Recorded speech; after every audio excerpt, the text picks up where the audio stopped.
из-за недоразумения, рассказав друзьям об озорном статическом электричестве.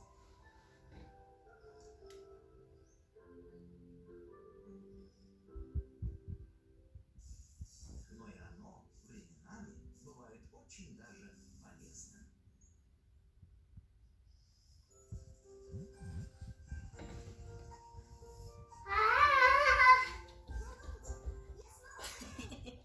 Буль, ты знаешь, что ты храпишь? Буля? Ты храпишь на весь дом.